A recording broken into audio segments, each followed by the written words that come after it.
Cordial saludo. Mi nombre es Brian Daniel Sánchez Neira, estudiante de Derecho de la Fundación Universitaria Juan de Castellanos. El día de hoy nos encontramos reunidos para hacer un análisis de la película Voces Inocentes. Lo primero que hay que decir es que es una película de origen mexicana, estrenada en el 2005, producida por el señor Luis Mandoki y protagonizada por el actor Carlos Padilla, quien interpreta al protagonista de esta historia, Chava, un niño de 11 años. Esta película hace referencia al conflicto armado interno que se vivió en El Salvador entre 1980 y 1992, esto entre el Ejército Nacional y el FMLN, Frente Farabundo Martín para la Liberación Nacional. La historia es contada y narrada por Chava, un niño de 11 años quien vive junto con su mamá y sus dos hermanos. La historia hace referencia a cómo la comunidad se ve afectada al quedar en medio de un conflicto armado, esto vulnerándole sus derechos fundamentales y ocasionando, entre otros, una pobreza y una miseria absoluta en la comunidad.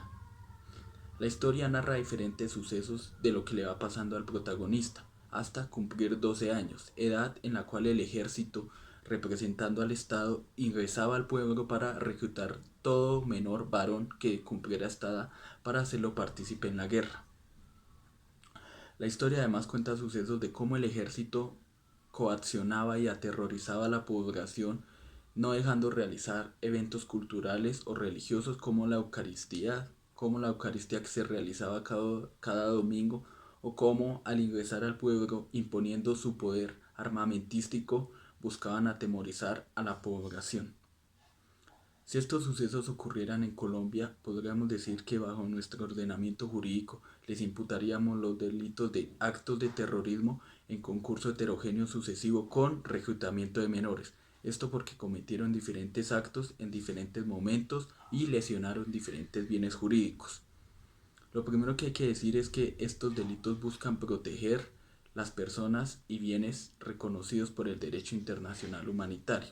¿Y cuáles son? Según el Código Penal y los tratados de Ginebra, estos son la población civil que no hace parte de ninguno de los dos bandos, el personal médico, el personal religioso, los náufragos y los combatientes que hayan depuesto sus armas o se hayan entregado al enemigo.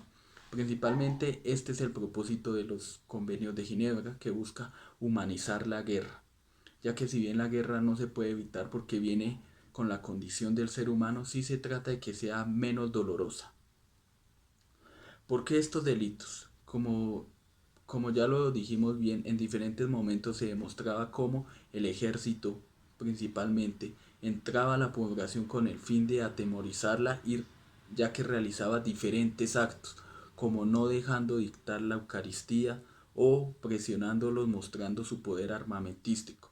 Esto se acomoda, o la tipificación sería exacta, a lo que nos dice el artículo 144 del Código Penal, Ley 599 del 2000, el cual, en su artículo 144, dispone: el que, con ocasión del y en desarrollo del conflicto armado, realice u ordene llevar a cabo ataques indiscriminados o excesivos o haga objeto a la población civil de ataques con el fin de atemorizarla, incurrirá por esa sola conducta en una pena de 240 a 450 meses.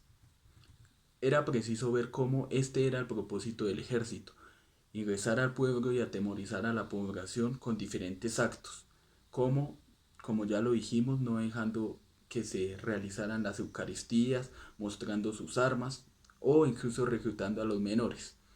Y al final de la película se evidencia cómo incendian el pueblo también para ocasionar estos actos de terrorismo.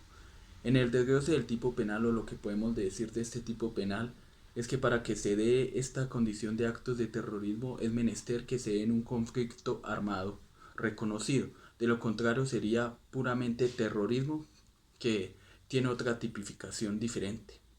Podemos decir que es un tipo subjetivo doloso, ya que requiere de la voluntad y el conocimiento del sujeto activo al realizar la acción, que el sujeto pasivo es determinado, ya que busca proteger a esas personas protegidas por el derecho internacional, que es de ejecución instantánea, que el objeto material es personal, ya que recae sobre estas personas protegidas, que el objeto jurídico es de la seguridad pública de esa población protegida en medio del conflicto armado, que el verbo rector es el que realice u ordene, y podemos ver en la película que se dan estos dos verbos rectores, ya que el sargento, quien era el que tenía la línea de mando, era el que ordenaba a sus combatientes que realizaran estos actos y lo realizaban los coautores, que serían los militares. Decimos que es un tipo penal de peligro y que admite concurso con otros delitos. El otro delito que les imputaríamos sería el de reclutamiento de menores, ya que como bien lo dice el artículo 162 del Código Penal, el que con ocasión y en desarrollo del conflicto armado reclute a menores de 18 años o los obligue a participar directa o indirectamente en las hostilidades, incurrirá en prisión de 96 a 180 meses. En la película se evidenciaba cómo todo aquel que cumpliera 12 años era reclutado por el ejército, coaccionando su libertad, su integridad, para ser parte de la guerra. Cabe aclarar que este delito es en particular atroz, ya que los niños, como lo establece el artículo 44 de la Constitución y la Convención para los Derechos del Niño, son sujetos de especial protección y no pueden ser partícipes a la guerra o no pueden intervenir en esta, debido a su condición de inferioridad, tanto física como psíquica. Entre las características de este delito podemos encontrar que eso también es un tipo subjetivo doloso, ya que requiere el conocimiento y la voluntad del sujeto activo, que el sujeto pasivo es calificado, ya que son esos menores de 18 años. Aquí estos menores de 18 años, no importa el género, puede ser femenino o masculino, niños o niñas. Decimos que es pluriofensivo, ya que vulnera efectivamente varios bienes jurídicos, como lo son la integridad y la libertad de los menores. Que el tipo penal es de lesión, ya que busca menoscabar a esa población. Que admite concurso con otros delitos, como ya lo dijimos. Que es de mera conducta y que no admite tentativa. Que el verbo rector es el que reclute a esos menores de 18 años.